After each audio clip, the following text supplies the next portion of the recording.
नमस्कार दोस्तों, कविता Yadav YouTube channel पर आप सभी का स्वागत है।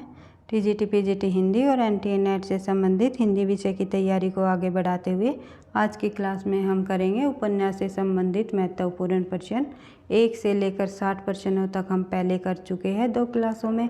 आज 61 से लेकर लगभग 100 प्रश्नों को हम करने की कोशिश करेंगे। तो शुरुआत कर लेते हैं क्वेश्चन नंबर 61 से। निरंतरता से ही सफलता संभव होती है। तो हम निरंतरता से ही अपनी क्लासेस को इसी तरह आगे बढ़ाते हुए अपनी परीक्षा की तैयारी करते रहेंगे। तो देख लेते हैं 61 क्वेश्चन नंबर। जयशंकर प्रसाद का अपूर्ण उपन्यास है। इनमें से जयशंकर प्रसाद का अपूर्ण यानी कि अधूरा उपन्यास कौन सा माना गया है? तो इरावती जो उपन्यास है जयशंकर प्रसाद का अपूर्ण उपन्यास माना गया है, क्योंकि इनकी अकाल मृत्यु हो जाने के कारण ये इनका अधूरा उपन्यास रह गया था। किस उपन्यास में धार्मिक नैतिक संस्थाओं में व्याप्त पाखंड आचरण का यथार्थ चित्रण हुआ है? किस उपन्यास में दिखाया गया है? तो कंकाल जो उपन्यास है जयशंकर प्रसाद जी का, उसमें धार्मिक नैतिक संस्थाओं में व्याप्त पाखंड पूर्ण आचरण का यथार्थ चित्रण इस उपन्यास में दिखाया गया। बढ़ते हैं आगे। निम्नलिखित में से किस उपन्यास के लिए यशपाल को साहित्यिक अकादमी पुरस्कार 1976 से सम्मानित किया? एक तथ्य हमें यहीं से पता चल जाता है कि 1976 में यशपाल जी को साहित्यिक अकादमी पुरस्कार से सम्मानित किया गया। और किस उपन्यास के लिए दिया गया? तो सही आंसर हो जाएगा हमारा तेरी मेरी उसकी बात। जो यशपाल जी का उपन्यास है तेरी मेरी उसकी बात, इस उपन्यास के लिए साहित्यिक अकादमी पुरस्कार 1976 में इन्होंने मिला। बढ़ते हैं आगे। यशपाल के किस उपन्यास में भारत विभाजन की भूमिका और उसके दुष्परिणामों का विस्तृत चित्रण हुआ है? तो किस उपन्यास में भारत विभाजन की भूमिका और उसके दुष्परिणामों का चित्रण किया गया है यशपाल जी के? तो सही आंसर हो जाएगा हमारा झूठा सच। झूठा सच में इसका वर्णन किया गया है। बढ़ते हैं आगे।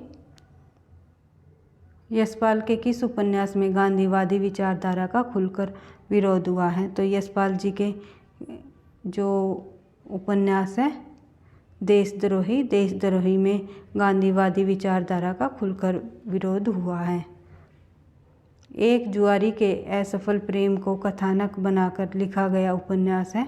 तो एक जुआरी के प्रेम को असफल कथानक के रूप में किस उपन्यास में हमें देखने को मिलता है? तो ये मिलता है आखिरी दाव में, जो कि भगवती चरण वर्मा का ही है उपन्यास। ये भगवती चरण वर्मा का प्रथम उपन्यास कौन सा है? तो जो पतन उपन्यास है भगवती चरण वर्मा का प्रथम उपन्यास माना जाता है।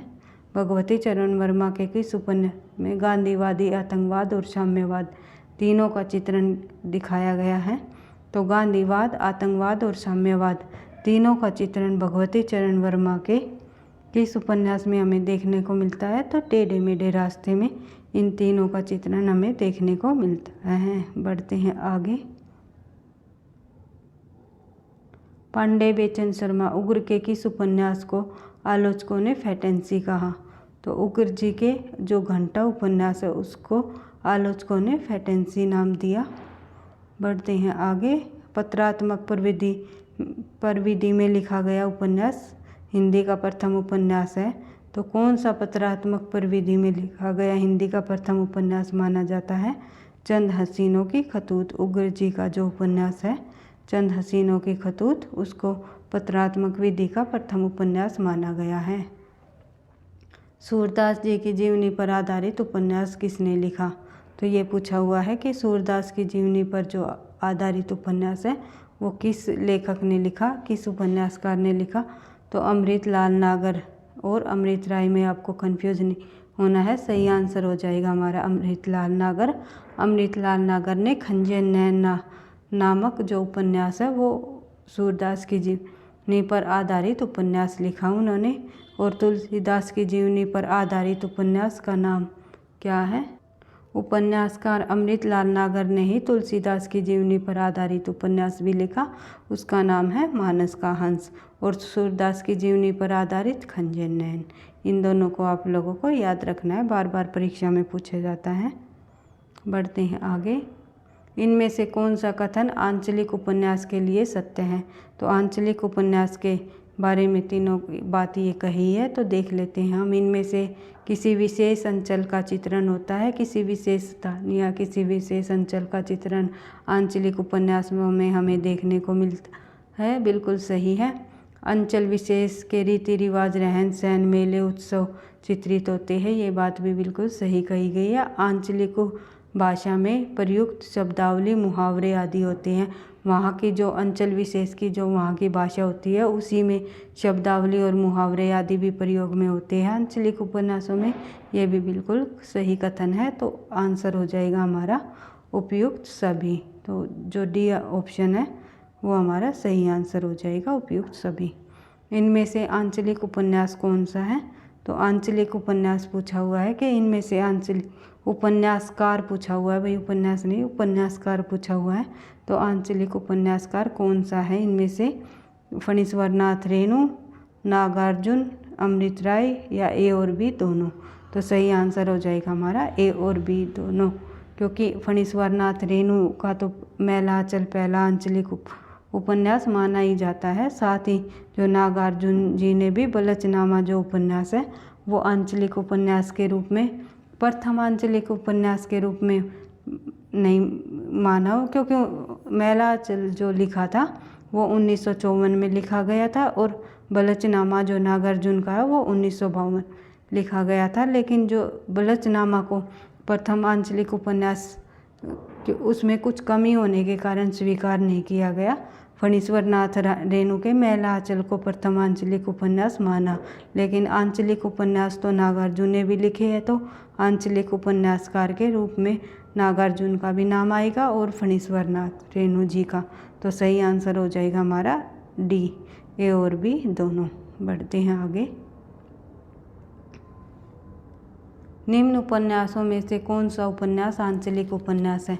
इनमें से कौन सा उपन्यास आंचलिक उपन्यास है। अभी अभी मैंने बताया है जो फणीश्वरनाथ रेणु जी का है मैलांचल, वो प्रथम आंचलिक उपन्यास माना जाता है, जो कि 1954 में लिखा गया। बढ़ते हैं आगे।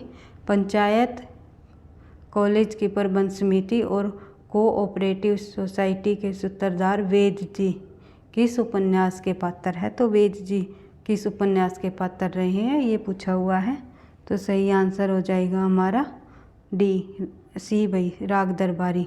जो राग दरबारी के उपन्यास के जो पात्र रही है वे वेद जी रही है, जो पंचायत का, कॉलेज की प्रबंध समिति और कोऑपरेटिव सोसाइटी के सूत्रधार रही हैं।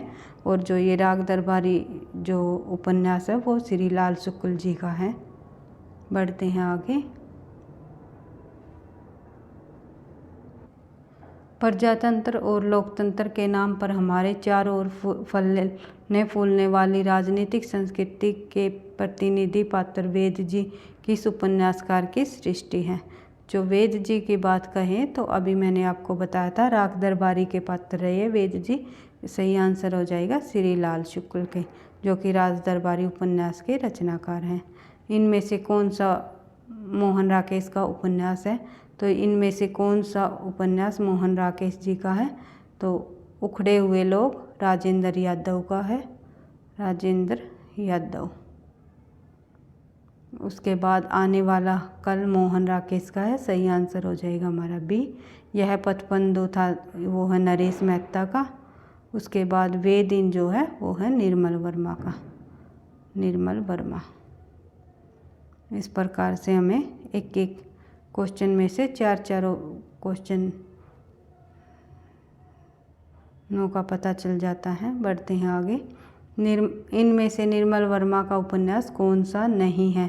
नहीं पे आप लोगों को ध्यान रखना है, भाई क्या इसमें है पूछा हुआ है या नहीं पूछा हुआ है। तो लालटेन की छत, वे दिन और एक चिथड़ा सुख, ये तीनों के तीनों उपन्यास जो है निर्मल वर्मा जी के हैं। उखड़े हुए लोग जो कि मैंने अभी आपको बताया था ऊपर क्वेश्चन में ही, तो उखड़े हुए लोग जो है वो राजेंद्र यादव जी का उपन्यास है। बढ़ते हैं आगे। आपका बंटी उपन्यास की लेखिका कौन है। तो आपका बंटी की लेखिका जो है उपन्यास एक प्रसिद्ध उपन्यास रहा है, तो उसकी लेखिका है मनु भंडारी। महाभोज उपन्यास इसमें से किसका है? तो महाभोज उपन्यास की लेखिका भी आप मनु भंडारी जी हैं। बढ़ते हैं आगे। कौन सा कथन सत्य असत्य है? भाई असत्य पूछा हुआ है। तो रेणु जी ने बिहार ग्रामीण अंचल से कथानक लिए हैं। बिल्कुल सही है भाई ये कथन। चारू चंद लेख यशपाल का उपन्यास है। ये यशपाल का उपन्यास नहीं है। चारू चंद जो वो हजारी प्रसाद द्विवेदी जी का है। हजारी प्रसाद द्विवेदी जी का जो उपन्यास है चारूचंद लेख। उसके बाद जो बाण भट्ट की आत्मकथा के लेखक हजारी प्रसाद द्विवेदी है, ये बिल्कुल सही है। झूठा सच का कथानक देश विभाजन की त्रासदी पर आधारित है, ये भी सही है। झूठा सच किसका उपन्यास है? यशपाल जी का, जो कि क्या है? एक देश विभाजन की त्रासदी पर आधारित उपन्यास रहा है। बढ़ते हैं आगे। तो सही ऑप्शन इसमें आपको पता ही है, चारूचंद लेख हो जाएगा ऑप्शन बी। ये हजारी प्रसाद का है। बढ़ते हैं आगे, देख लेते हैं 83 क्वेश्चन नंबर। इनमें से कौन सा उपन्यास हजारी प्रसाद द्विवेदी जी का नहीं है?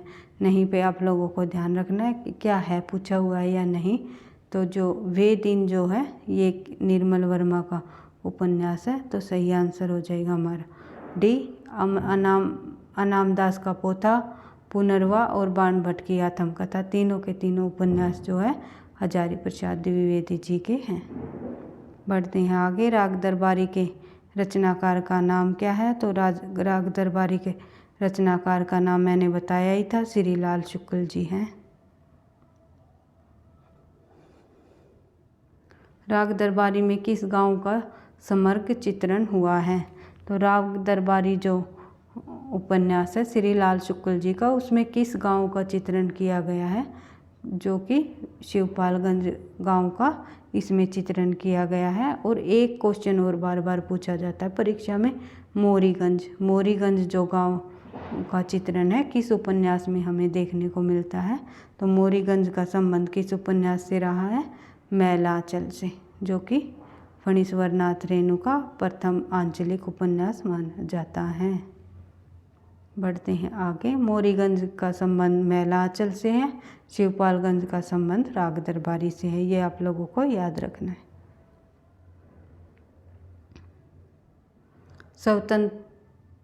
स्वतंत्रोत्तर भारत स्वतंत्रता के बाद, यानी कि स्वतंत्रोत्तर भारत के ग्रामीण जीवन की मूल्यहीनता को परत दर परत उगाड़ने की कोशिश इसमें से किन उपन्यास में की गई है?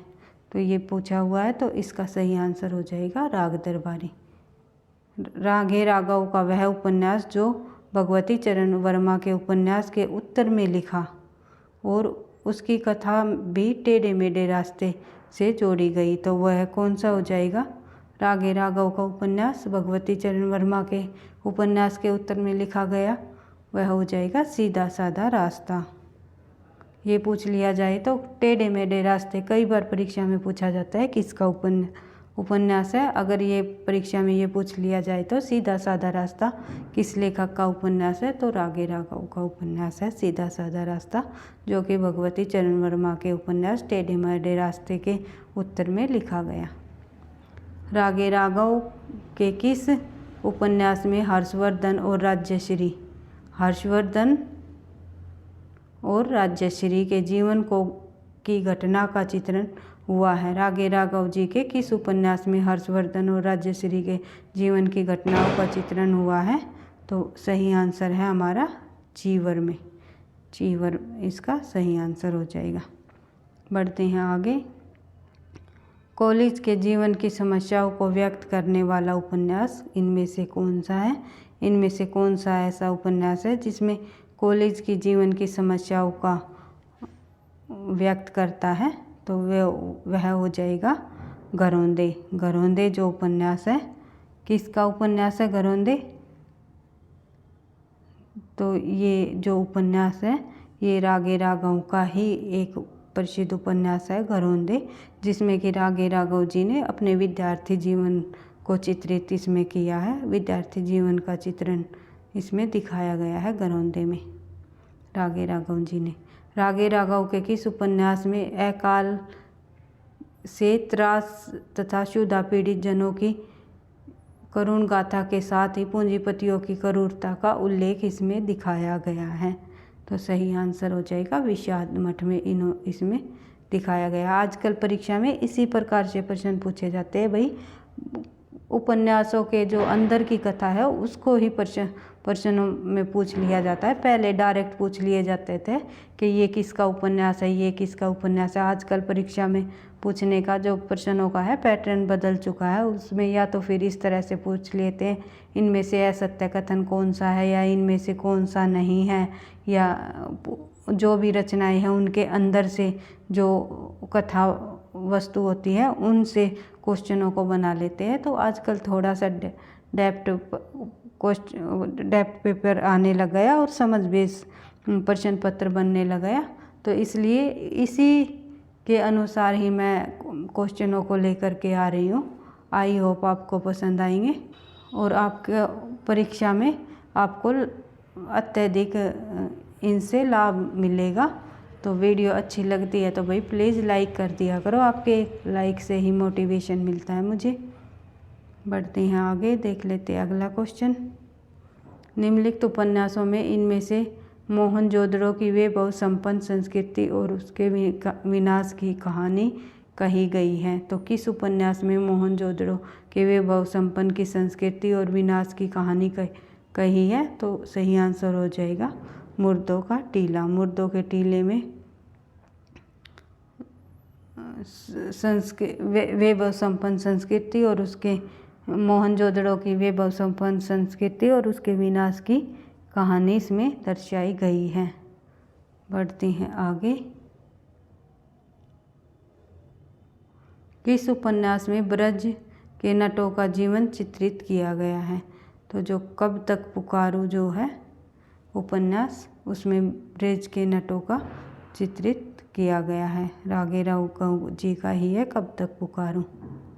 बढ़ते हैं आगे। भीष्म साहनी को तमस उपन्यास के लिए 1975 में किस पुरस्कार से सम्मानित किया गया? ये आप लोगों को पता ही है। भीष्म साहनी जी को तमस उपन्यास के लिए साहित्यिक पुरस्कार से सम्मानित किया गया। उसके बाद देख लेते हैं अगला क्वेश्चन 94। भीष्म साहनी के किस उपन्यास के माध्यम से 3 पीढ़ियों की सामाजिक सांस्कृतिक चेतना के क्रमिक विकास का प्रमाणिक इतिहास प्रस्तुत किया गया है? तो ये सही आंसर हो जाएगा हमें मध्यादास की माड़ी के उपन्यास में भीष्म साहनी जी के उपन्यास के माध्यम से तीनों पीढ़ियों की सामाजिक सांस्कृतिक चेतना का क्रमिक विकास के इतिहास को प्रस्तुत किया गया है। किस उपन्यास में विभाजन से पूर्व पंजाब के एक आर्य समाजी संस्कारों वाले परिवार की कहानी कही गई है? तो किस उपन्यास में दिखाया गया है? तो कुंतो उपन्यास में, जो कि भीष्म साहनी जी का ही है। कुंतो उपन्यास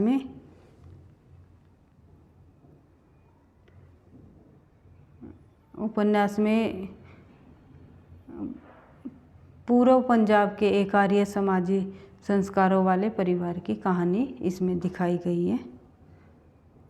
सांप्रदायिक सद्भाव संबंध उपन्यास कौन सा है? जो सांप्रदायिक सद्भाव से संबंधित उपन्यास है वो है नीलू नीलिमा नीलोफर। बढ़ते हैं आगे। कृष्णा सोबती का कौन सा उपन्यास साहित्यिक अकादमी द्वारा प्रस्तुत किया गया? जो कृष्णा सोबती जी का है, कौन सा उपन्यास, किस उपन्यास में उन्हें साहित्यिक अकादमी पुरस्कार से सम्मानित किया गया? तो वो है जिंदगी नामा। 1980 में इन्हें साहित्यिक अकादमी पुरस्कार से सम्मानित किया गया, जिंदगी नामा पुरस्कार से। अगर बात करें हम समय सरगम के लिए उन्हें व्यास सम्मान मिला। व्यास सम्मान से पुरस्कृत किया गया। बढ़ते हैं आगे। समय सरगम से और जिंदगी नामा से साहित्यिक अकादमी।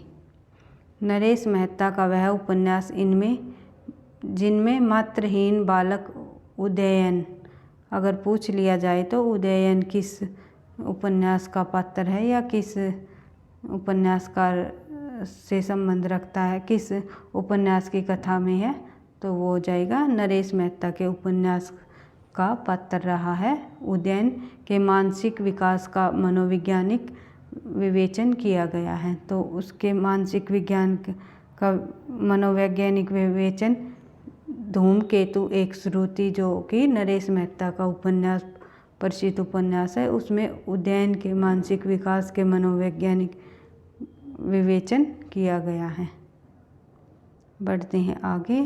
Question number 99। एक आदर्शवादी संस्कार संपन्न दंपति के जीवन संघर्षों को चित्रित करने वाला उपन्यास कौन सा है? एक आदर्शवादी संस्कार संपन्न दंपति के जीवन संघर्षों को चित्रित करने वाला उपन्यास इनमें से कौन सा है? तो सही आंसर हो जाएगा हमारा डी, यह पथ-प्रदूता, जो कि नरेश मेहता का लिखा गया उपन्यास है। मणिक मुल्ला किस उपन्यास का पात्र है?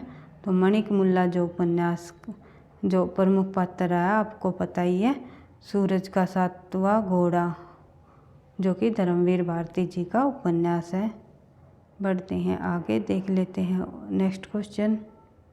शिव प्रसाद सिंह के ने अपने किस उपन्यास में स्वतंत्रता प्राप्ति के बाद ग्रामीण परिवर्तन का संश्लिष्ट चित्रण किया है?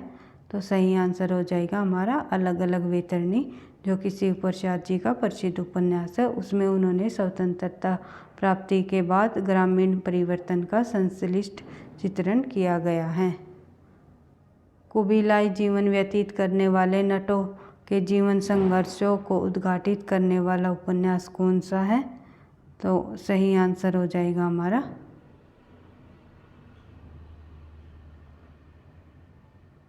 नीला चांद, जो कि शिव प्रसाद सिंह का ही उपन्यास है। बढ़ते हैं आगे।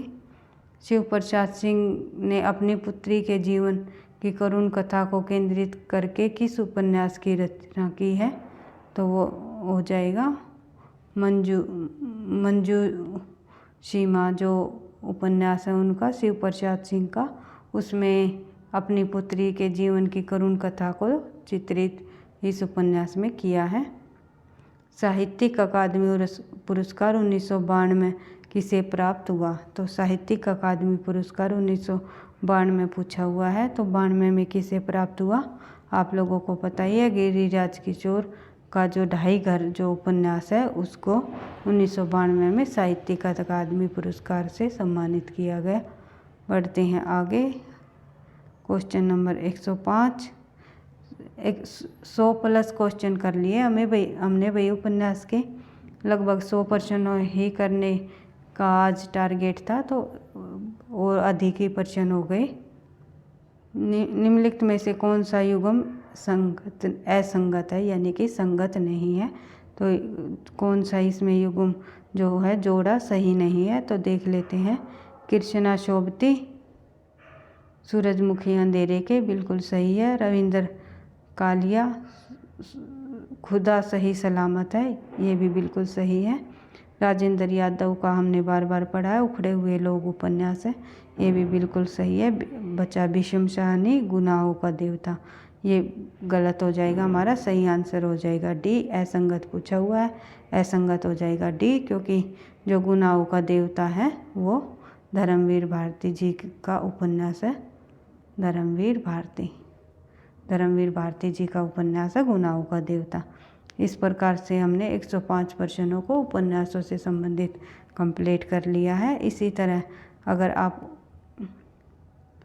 और अन्य गतिविधियों से संबंधित क्लास चाहते हो तो कमेंट बॉक्स में किस प्रकार से क्लास लगानी चाहिए आप लिख दिया करो। मैं ज़रूर नेक्स्ट क्लास आप ही के अकॉर्डिंग बनाने की कोशिश करूँगी, और हम अधिक से अधिक प्रश्न उत्तरों पर ही बल देते हुए अपनी क्लास को आगे बढ़ाएंगे, क्योंकि परीक्षा का समय नज़दीक है और मुझे उम्मीद है कि इन प्रश्न उत्तरों से आपको परीक्षा में काफ़ी मदद भी मिलेगी। पढ़ते रहना, आगे बढ़ते रहना। वीडियो अच्छी लगी तो लाइक करना, दोस्तों के साथ शेयर करना, चैनल पर पहली बार हो तो सब्सक्राइब कर लेना ताकि नोटिफिकेशन समय पर मिलता रहे। थैंक यू, धन्यवाद।